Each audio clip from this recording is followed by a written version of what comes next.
Good morning, everyone. It's lesson 9, and for the time being, we're going to stick with remote lessons. So you can, I've created a forum, 2 forums on D2L. So if you go into the discussions area, there is a thread for any questions from today's lesson, as well as a thread for any questions related to assignment 2. So if you have questions, I would recommend you post them in there, because you may have similar questions to other people. That way I won't get copies of the same question by email and be sending out the same answer repeatedly. I'll just post it in the discussion. I will make a new discussion thread for each of the remaining lessons. So this first video is going to be fairly short. I want to go over assignment 2. It's now posted on D2L. And the assignment's actually in 3 parts. So you have 3 separate submission links. Part 1 is due next week, Thursday at 5 p.m., a week after for part 2, and a week after for part 3. And the reason for me dividing this up, there's a few reasons. First of all, it means you can't leave it all till the end. You have to be actively working and making progress on the site. That also gives you time to email me, post questions in the forum, and get help as you go. It also allows me to see regular commits and work and your workflow, which is best practice that we get into. So the requirements for the assignment are in the part 1 folder. So let's jump in there. You actually have, there are 2 different documents here because you actually have a choice of what you want to build. So I'm going to go over each option and how it works. And again, part 1 is due next week. So option A, this is a simpler assignment. So for option A, the maximum possible grade is 80%. I'll explain why. So if you choose option A, basically what you're going to do is you're going to take your assignment 1 submission and you're going to extend it by adding new functionality onto your existing assignment 1. And this, regardless of which option you choose, A or B, it's 30% of your final grade. But that means if you choose option A, you can't get any more than 24 out of those 30%. So I'd recommend option A if you're finding the course really challenging. If you're not feeling very comfortable with a lot of the core content and concepts, then you may be best off to stick with option A. So I'm going to go through the requirements. Again, please post any questions into the assignment 2 forum on D2L. So for next week, you need to submit a link to your Git repository, and you can actually use the same repository as you did for assignment 1, because this assignment is just going to be an extension of it. So you don't need to create a new repo. And between now and next Thursday, you need to have at least 4 commits showing progress, and I'll show you exactly what needs to be done for part 1. And these need to be spread over at least 2 calendar days. And I don't mean like a few minutes on either side of midnight. Again, the point is to show that you're regularly working on the assignment and committing to GitHub. You also should be using the command prompt and using the Git commands that are on D2L. When you use drag and drop, every commit gets the same commit message, which simply says added files by upload. That doesn't help in your workflow because if all your commits have the same name, you're not going to be able to distinguish one commit from the other. And that defeats a big part of the point of what using Git and GitHub are all about. You also need to submit a link to your live site on AWS. I'll talk a bit more about that later. So I'll put that in the document now.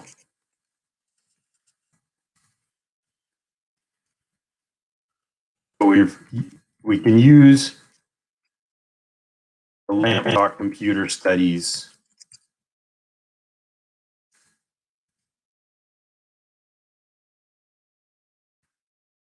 URL, something like this. Well, you talk about HTTPS today, so you don't have to use the IP address. You can use LAMP.computer studies, your username and the path directly to the assignment. You also need to add a README file that explains what your application does and also links to the live site from the Git repository. So that's your submission for part 1. Basically, submit the Git repository link and the AWS link. For part 2, you're going to just submit the same links again. You'll have to have made, again, 4 new commits over 2 days. And I'll go into the details down below about exactly what work needs to be done in part 2. Then the final assignment is due before our last class on April 3rd. So 5 o'clock on Thursday. Again, you're just submitting the links. I've removed the file upload requirement on D2L. There's no need to upload any files. In fact, you shouldn't be uploading any files because all of your work should be on GitHub and on AWS. This is an independent assignment. If you give me work that is clearly not your own, that is either the same as a classmate or that you found online clearly and passed off as your own, I will not be able to mark it, and it will be subject to a misconduct charge. Okay? You are free to use any of our in-class code that's on GitHub as a reference, but the idea is not to download that repository, just change the words for your assignment and submit it back to me.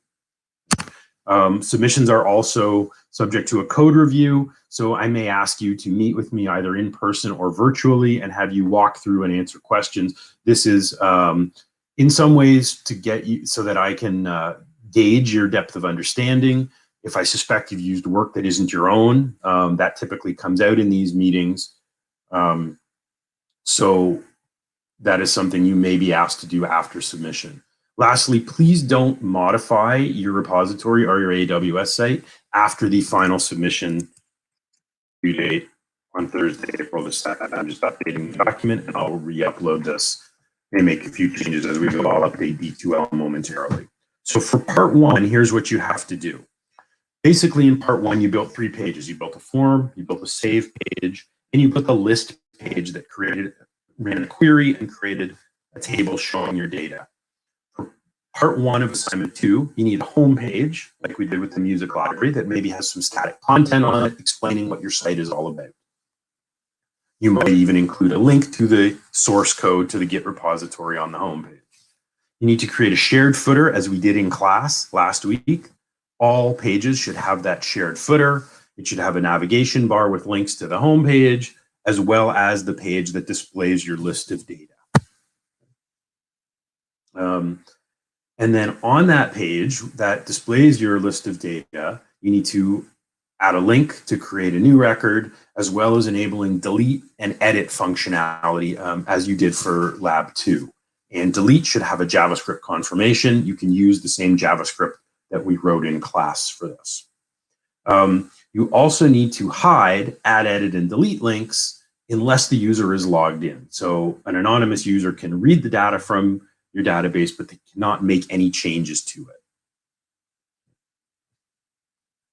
And then actually make the edit and delete links functional so an authenticated user can modify or delete any record. So that's what you need to submit for next Thursday.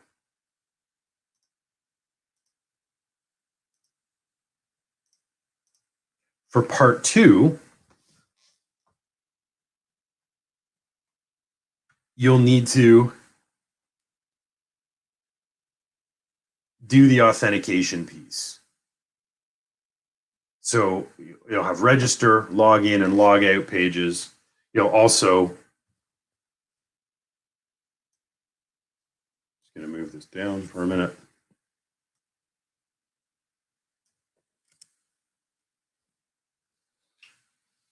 You'll modify the header as we did in class. So an anonymous user will see register and login links in the header. And but when a user logs in, those links will disappear. Their username and logout will become visible in the nav bar. And then you'll limit the functionality to your create, edit, and delete features, not only the links, but the pages themselves for processing those. So only authenticated users can do those. So that's part 2. It's due in 2 weeks. Part 3, you'll need to add the functionality when a user adds or edits a record that they should be able to upload a related image along with that record. And then when you're editing, it should also check and display if there is a current image, it should get displayed as with an image tag on that page. You'll need to implement CSS. You can do your own. You can use Bootstrap. You can use a theme. You can use third-party CSS. If you don't write the CSS yourself, that's fine, but please link to it put a link in your header file where you've included the style sheet that shows where it came from, and also make a note in your README file.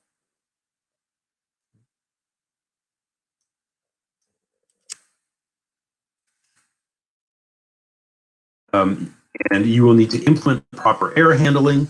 So that's 404 handling, general errors, as well as try catch blocks anywhere your application is using the database. And we will go over this in the lesson today. So for each part, there are marks for deployment to AWS and using GitHub appropriately. Here's the way the mark breaks down. It's you get 38 marks maximum overall. So color-coded, part 1 is in the light gray. So your home, shared header, and edit and delete for part 1. Part 2 is the enabling of authentication. And part 3, the additional features, the image uploading, error handling, and CSS work. So that is your assignment A. I'm just going to update the document with the few changes now.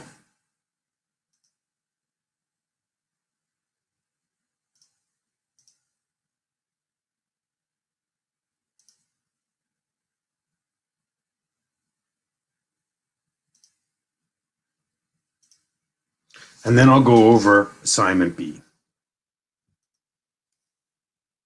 So assignment B is a little more complex. So in this assignment, you can get a max grade of 100. If you're doing well in the course and you want an extra, you want to challenge yourself, then I would recommend assignment B.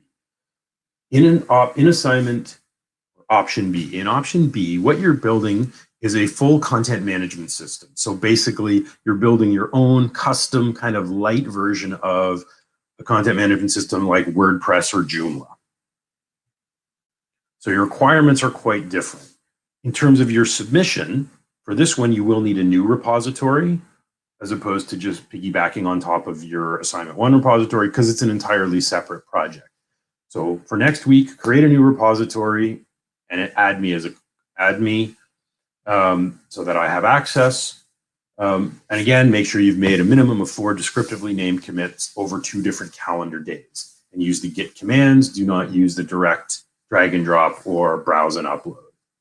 Also, upload what you've done to AWS and create a README file describing your application and also including the link. And I will add that here as well.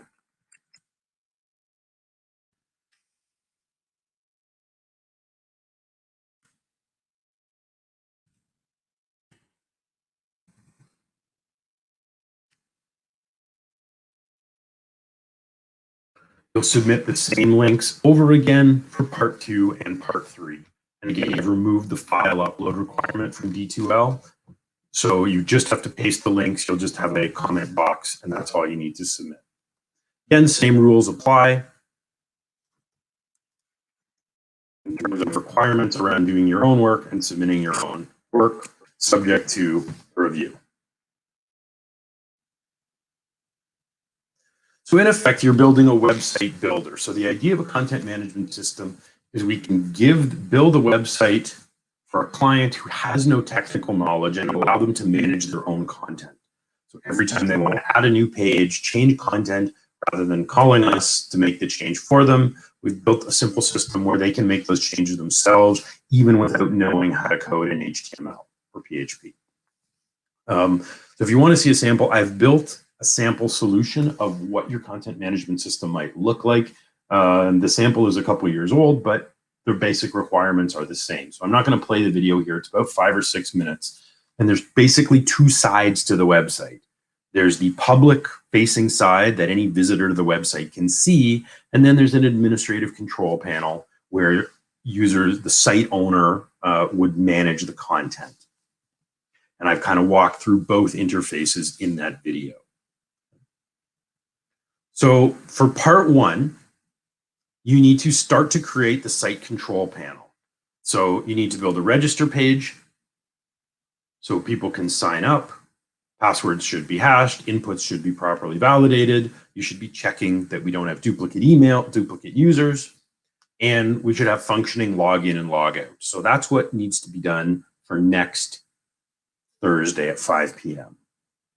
For part 2, You're going to continue working in the admin panel, and you're going to build a user management piece. So within the admin panel, you should be able to see all of the user accounts, edit a user account, delete an account with a confirmation, and all of these pages have to be private. So only an administrator can administer the list of other administrators. Then for part 3, which is really the guts of the application, you actually are building the content management piece. So in your control panel, you should be able to add, edit, and delete and view web pages. You're not creating separate physical pages. Each page is really just a record in the database. This is how content management systems work. We're not hard coding a series of HTML pages. We have one dynamic page, and the content lives inside our database. You'll need to use file upload capability so the user can upload their logo, and that logo will appear in the header of all the pages on the website. And then on the public side, you need a common header, so shared header, like we've done in class. And the links in that header have to be dynamically managed through the content management system. So if I create a new page called services and put in some content in the site control panel, that will automatically generate a new link with the text of services in the navigation bar. And then in terms of public pages, you only really need one page, and that page is called index.php. But the content of this page is going to be dynamic. So you can see, for example, what these links might look like. So I'm not creating home.php, about.php, services.php, contact.php. Each one of them goes to the same URL, but simply passes in an ID number. And this will represent the record in the database that has this page title and content.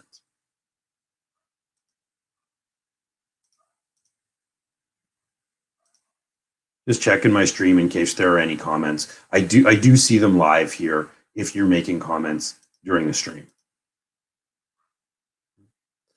So in terms of the content, you need to have 5 virtual pages. And what I would suggest is either create a fictional business or make up an improved version of a website for a business that you like, either that has no website or that has a lousy website. Make a better version of it, and maybe you can go in there and sell them on your content management system. You're going to add your own CSS, or you can use Bootstrap, a theme you found, again, if you're using any third-party CSS, link to it in your README file, and cite the source in the header.php where you include it. And as in option A, you'll want to implement proper error handling. So a 404 page, which we'll cover today, general error handling, and try-catch blocks. So here's how your grading breaks down. So this assignment is actually out of 48 rather than out of 38 as assignment A is. So I'm going to upload this document, upload the updated document to D2L right now. And if you have questions, please post them in the forum and I will answer them as soon as possible.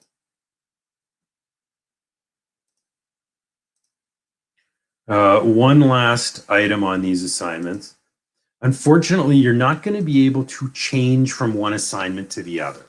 So because of the way they're graded and the requirements being completely separate, if you submit part 1 for option A, you don't then have the ability to do option B for the remainder of the assignment. So you have to think carefully about it. Again, I think you need to do an honest assessment of how you're doing in the course. How is your understanding? If you have a solid grade, you know, a 75% or above, then I would probably recommend taking a stab at option B. If you're struggling and your grade is underneath, sort of much below 70, 75, then you may be better off tackling option A, which is a little bit less demanding.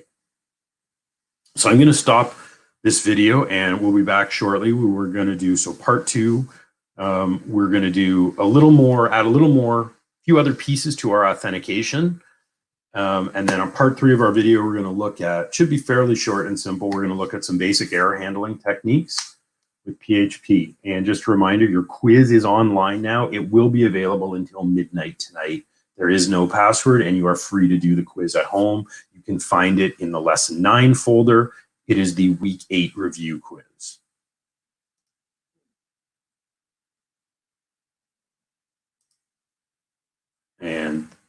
You can jump into the Lesson 9 folder.